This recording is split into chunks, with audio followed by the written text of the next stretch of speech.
మనస్ఫూర్తిగా మీ మంత్రి గారిని అభినందిస్తున్నా. ఎందుకంటే బాత్రూమ్ ఫోటోలు తీసే పని లేకుండా మీకు విముక్తి కలిగించారు. నాకైతే ఆశ్చర్యం వేస్తుంది. ఒక పవిత్రంగా భావించే టీచర్ని ఎంత అవమానపరిచే పరిస్థితికి వచ్చారంటే, ఇంకొక పక్క ఒక్కసారి బాధ కలుగుతుంది, ఆవేదన కలుగుతుంది, ఆవేశం కూడా వస్తుంది. నా జీవితంలో నేను బాధపడింది, టీచర్ని గౌరవించాలని నేను కౌన్సిలింగ్ తీసుకొస్తే టీచర్ని అవమానపరిచే విధంగా బ్రాందీ షాపుల్ని ముందర మిమ్మల్ని పెట్టి క్రౌడ్ని రెగ్యులేట్ చేయాలన్నప్పుడు చాలా బాధపడ్డా.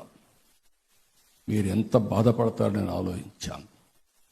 ఎందుకు ఈ మాట అడుగుతున్నానంటే, చాలామంది ఉంటారు గవర్నమెంట్లో, పోలీసులు ఉన్నారు, హోంగార్డ్స్ ఉన్నారు. కానీ అందరికంటే గౌరవించవలసిన వృత్తి, పిల్లల భవిష్యత్తు తీర్చిదిద్దే శక్తి ఉండే ఏకైక వర్గం టీచర్స్.